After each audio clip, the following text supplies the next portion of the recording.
자, 우병우에 대한 얘기입니다. 진보 교육감들 약점 열흘 내로 알아오라. 세다. 그럴 줄 알았어. 야, 국정원 보고 열흘 안에 알아와. 야, 센데. 정부의 비판적 성향을 가진 박근혜 정부죠. 교육감들을 불법 사찰하도록 국가정보원에 요구한 정황이 드러났습니다. 그래서 지금 우병우 건이 새롭게 최근에 밝혀진 게 이제 예전에 묵은 이슈는 이석수 감찰관 뒷조사 이런 거였죠. 그 다음에 과학기술계 사찰이 있었어요. 최근에. 재밌더라고요. 과학기술계 사찰. 이게 민정수석이 해야 될 일이었을까요? 그러니까 그 과학기술인 사찰을 하게 된 배경을 추론하는 게 아직 정확한 이유는, 그러니까 왜 과학기술인까지 사찰을 했느냐에 대해서 정확한 건 밝혀지지 않았는데 추론이 그래요. 이게 김명자 전 장관이 과학기술인 총연합회 회장으로 이제 선출이 됐는데, 선출이란 말 자체가 투표로 뽑혔다는 뜻이잖아요. 그러면 김대중 정부 때 장관을 하고 그동안 쭉 그 민주당 계열에서 이렇게 야권 생활을 하셨던 정치인인데, 그분이 과총 회장이 되니까 어떤 놈들이 도대체 투표를 한 거지? 찾아봐. 이렇게 시작됐다고 지금 추측하고 있어요. 궁금하죠. 도대체 나는 왼쪽으로 분류됐을까, 오른쪽으로 분류됐을까? 그 보통 과학기술인들이 그 정말 이게 공돌이라고 하잖아요. 보통 우리 정말 관심 없거든요. 그런 거, 정치 이런 뭐 사회 이런 거에 대해서 관심 있는 분들도 계시지만, 그러니까 내가 하는 과학 연구 활동 자체만으로도 24시간이 부족한 분들이 훨씬 많기 때문에 나는 도대체 어느 쪽으로 분류되어 있을까 궁금해하시는 분이 많다고 합니다. 그 과학기술단체 총연합회가 뭐 수백 개 단체가 들어있는 그런 단체더라고요. 예. 거기에 블랙리스트를 작성하는 거 말고 지금 이런 거예요. 국정원한테 일종의 영역을 주는 거잖아. 민정수석실이. 야, 교육감들 대부분 다 성향이 나와요. 선거 전에. 네. 뭐 약간 좀 친정부적이다. 네. 또는 또 진보적이다. 진보적 교육감. 뭐 우리 서울의 조희영 교육감이나 이재정 교육감 이런 분들이 진보적 교육감이죠. 대구 경북 쪽 교육감 2명 제외하고요. 다 해요. 나머지 뒤를 다 털었어요. 근데 털기만 했으면 좀 그래도 좀 나아. 그다음 뭐냐면은 이런 거예요. 전교조 출신 교사의 교육청 발탁 인사, 친교육감 인사의 내부 승진, 해당 교육감들과 친분 있는 단체와 교육청의 수의 계약 이런 걸 의혹으로 공격할 수 있다. 이렇게 해서 국정원이 그 사람들을 뒤를 캐서 공격하고 뭔가 이런 거를 다 만들어주는 거예요. 프레임을 짜주는 거야. 그래서 사실 기사에 나오지 않고 있는데 인천시 교육감, 이청용 교육감이 항소심에서도 징역형을 받았거든요. 그거예요. 뇌물, 수의계약. 이거는 국정원이 깊이 관여돼서 뭔가를 만들어낸 이게 정치적인 문제로 이게 나온 것 같아요. 그래서 이게 아마 이청용 교육감뿐이 아니라 다른 교육감들도 아마 많이 걸려 있을 텐데 이게 시범 케이스로 인천이기 때문에 시범 케이스로 아마 된 것 같아요. 인천이라는 지역의 특수성은 전국에 있는 모든 사람들이 모여 있는 곳이거든요. 그런 곳이기 때문에, 그리고 더더군다나 지금 현직 시장이 새누리개고 유정복이요. 어젯밤에 눈 하나도 안 치운 개놈 공무원 새끼들. 인천 아주 난리도 아니었어요. 빙판 져서 그 대로 왕복 6차선, 7차선 이런 8차선 대로가 완전 빅판이었어요, 어젯밤에. 저 선창 1호 사건 났을 때 네. 유정복 시장은 어디 갔어? 어디 갔어뿐이 아니고요. 언론사에다 이렇게 요청까지 했어요. 이건 싫어합니다. 선창 1호 사건에서 인천시라는 말은 빼주세요라고까지 얘기했어요. 이렇게 XX 진짜 어떻게 말이 안 나와요. 나 인천시에 대해서는 나는 너무 분노를 갖고 있어서 인천 시민들이 이 새누리당 출신 애들 뽑아주는 거 보면 분노가 하늘을 막 치솟아요. 막. 자, 릴렉스. 화나. 이너피스 하나 드릴까요? 잘하고? 사실 민주정부에서 상상도 할 수 없는 일이잖아요. 네. 그러니까 지금이 아니고 박근혜보다 10년 전인 노무현 대통령, 김대중 대통령 때 생각해봐요. 만약에 마음에 안 든다고 교육감들 사찰해가지고 국정원이 이렇게 엮어 비리가 분명히 있을 거야. 이런 식의 보고를 한다고 생각해보세요. 그러면 바로 국정원 내부에서 비선이 움직여서 조선일보에다가 갖다 꼬질렀죠. 그렇겠지. 바로 꼬질르죠. 아니 정말 정권이 바뀔 거라고 생각하지 않고 자기들 마음대로 정말 막 부린 것 같은데 왜 정권이 안 바뀔 거라고 생각했을까요? 원래 정상적이라면 이제 선거가 사실 2주 남았어요. 정상적이라고 보면. 그러네. 12월 20일. 안철수 듣고 있나? 그러니까 선거가 2주 남았는데 뭐 원래 돌리던 시스템이니까 그대로 돌리면 다시 또 새누리당 그러니까. 출신들이 되니까. 좀 약간 좀 코미디긴 하지만 갑자기 12월 20일 날 6시가 됐더니 출구조서가 발표되는 거 아니야? 그것을 취소를 못한 거야. 그럴 수도 있어. 네.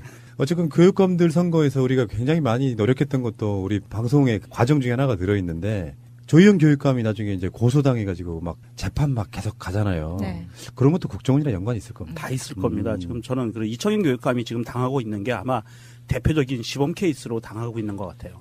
그런데 사실은요, 이명박 정권을 무너뜨릴 수 있는 최대, 그러니까 어떤 기반을 만들었던 게 저는 무상급식, 교육감들의 진보 교육감 선출.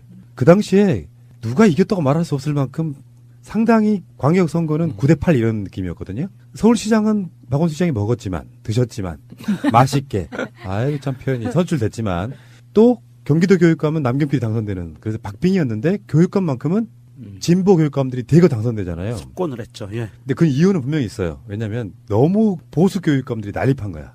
득표율이 이런 걸 막 압도적으로 50% 넘어간 게 아니라 30%대로 당선되고 그런 경우는 많았지만 그러면서 이게 진짜로 풀뿌리로부터 이명박근혜의 포갑을 견디는 측면도 있는 거예요. 교육감 부분에 있어가지고. 근데 미치는 거죠. 이 사람들 입장에서는.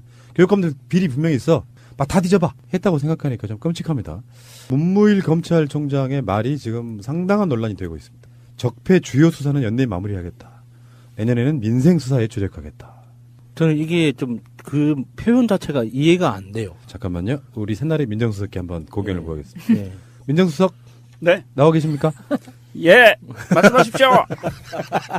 방송 들으시는 분들이 제대 썩검다리 하냐 그러시겠는데 이 말의 의도를 한번 일단 분석해 주세요. 사실은 문무일 검찰총장이요. 말한 그 정확한 팩트를 보면 조금 달라요. 키워드만 갖다 쓰니까 이렇게 들리는 거예요. 맞습니다. 아, 예, 키워드만 갖다 쓰기 때문에 그렇고요.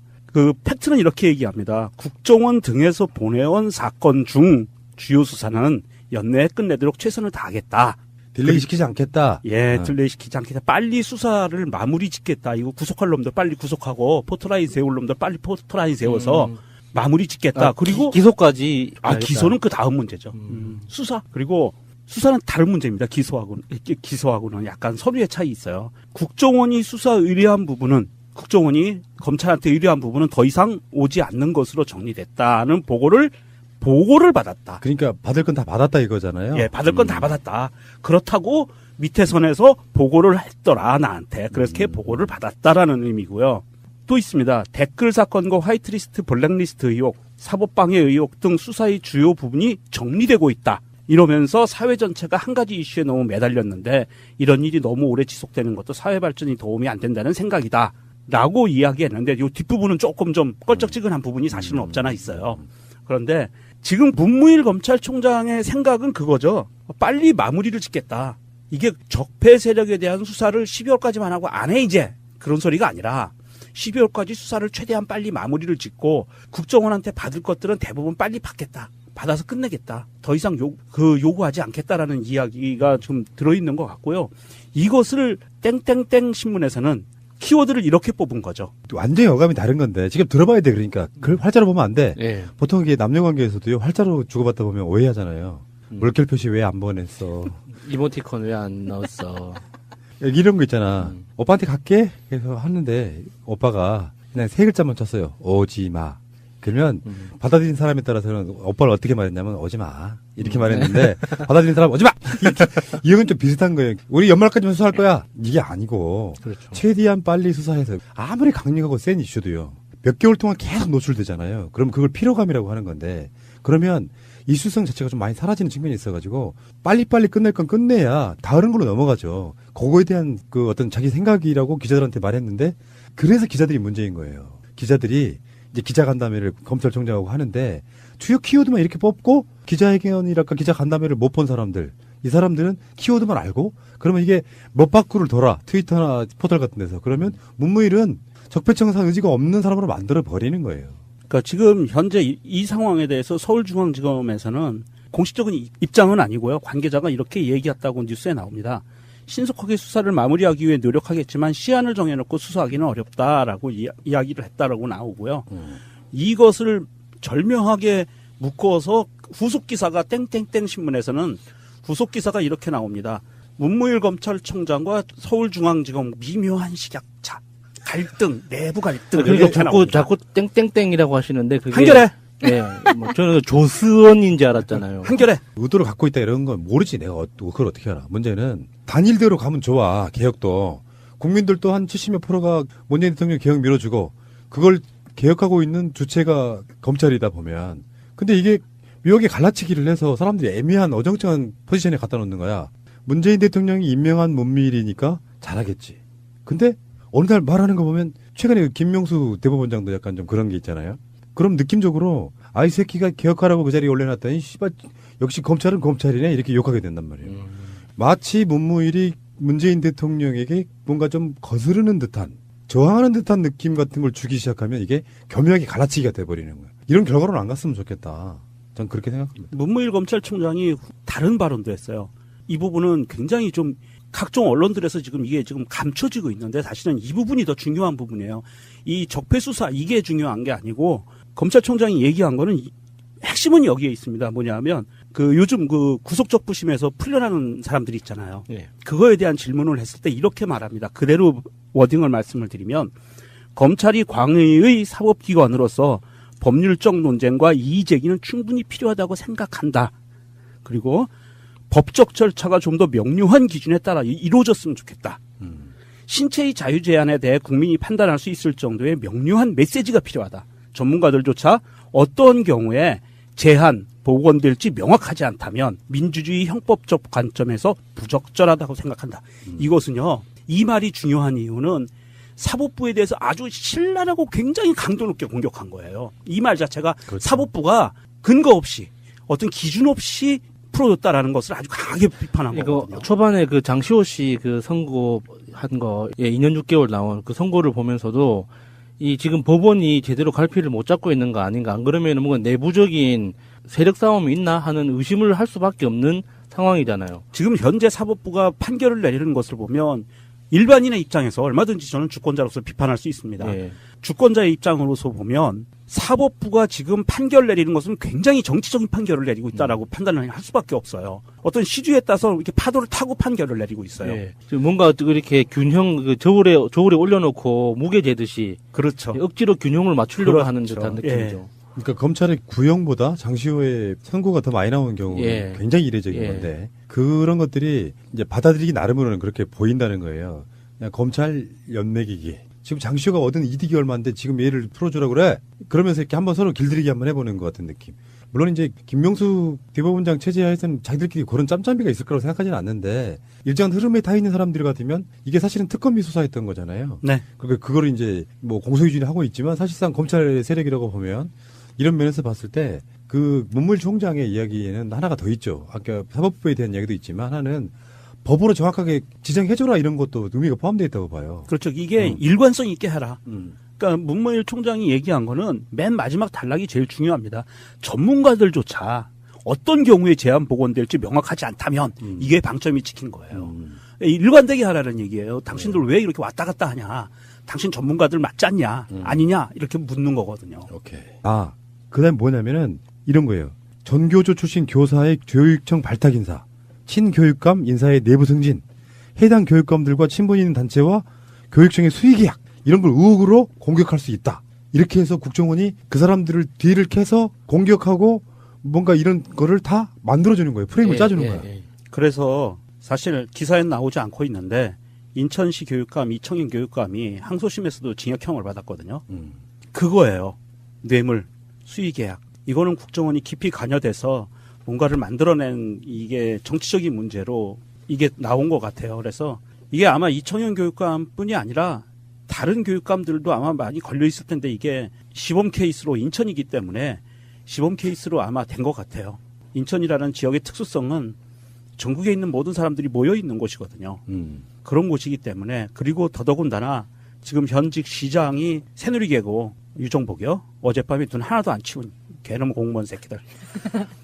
인천 아주 난리도 아니었어요. 빙판 져서. 그 대로 왕복 6차선, 7차선 이런 8차선 대로가 완전 빙판이었어요. 어젯밤에. 저 선창 1호 사건 났을 때 네. 유정복 시장은 어디 갔어? 어디 갔어뿐이 아니고요. 언론사에다 이렇게 요청까지 했어요. 이건 싫어합니다. 선창 1호 사건에서 인천시라는 말은 빼주세요라고까지 얘기했어요. 이렇게 XX 진짜 어떻게 말이 안. 자, 우병우에 대한 얘기입니다. 진보 교육감들 약점 열흘 내로 알아오라. 세다. 그럴 줄 알았어. 야, 국정원 보고 열흘 안에 알아와. 야, 센데. 정부의 비판적 성향을 가진 박근혜 정부죠. 교육감들을 불법 사찰하도록 국가정보원에 요구한 정황이 드러났습니다. 그래서 지금 우병우 건이요 새롭게 최근에 밝혀진 게 이제 예전에 묵은 이슈는 이석수 감찰관 뒷조사 이런 거였죠. 그 다음에 과학기술계 사찰이 있었어요. 최근에. 재밌더라고요. 과학기술계 사찰. 이게 민정수석이 해야 될 일이었을까요? 그러니까 그 과학기술인 사찰을 하게 된 배경을 추론하는 게 아직 정확한 이유는, 그러니까 왜 과학기술인까지 사찰을 했느냐에 대해서 정확한 건 밝혀지지 않았는데 추론이 그래요. 이게 김명자 전 장관이 과학기술인 총연합회 회장으로 이제 선출이 됐는데, 선출이란 말 자체가 투표로 뽑혔다는 뜻이잖아요. 그러면 김대중 정부 때 장관을 하고 그동안 쭉 그 민주당 계열에서 이렇게 야권 생활을 하셨던 정치인인데, 그분이 과총 회장이 되니까 어떤 놈들이 도대체 투표를 한 거지? 찾아봐. 이렇게 시작됐다고 지금 추측하고 있어요. 궁금하죠. 도대체 나는 왼쪽으로 분류됐을까, 오른쪽으로 분류됐을까? 그 보통 과학기술인들이 그 정말 이게 공돌이라고 하잖아요. 보통 우리 정말 관심 없거든요. 그런 거 정치 이런 뭐 사회 이런 거에 대해서 관심 있는 분들도 계시지만. 그러니까 내가 하는 과학 연구 활동 자체만으로도 24시간이 부족한 분들이 훨씬 많기 때문에 나는 도대체 어느 쪽으로 분류되어 있을까 궁금해하시는 분이 많다고 합니다. 그 과학기술단체 청년합회가 뭐 수백 개 단체가 들어있는 그런 단체더라고요. 예. 거기에 블랙리스트를 작성하는 거 말고 지금 이런 거예요. 국정원한테 일종의 영역을 주는 거잖아. 민정수석실이. 야, 예. 교육감들 대부분 다 성향이 나와요. 선거 전에. 뭐 약간 좀 친정부적이다. 또는 또 진보적이다. 이렇게. 진보적 교육감. 뭐 우리 서울의 조희영 교육감이나 이재정 교육감 이런 분들이 진보적 교육감이죠. 대구 경북 쪽 교육감 2명 제외하고요. 다예요. 나머지 뒤를 다 털었어요. 근데 털기만 했으면 좀 그래도 좀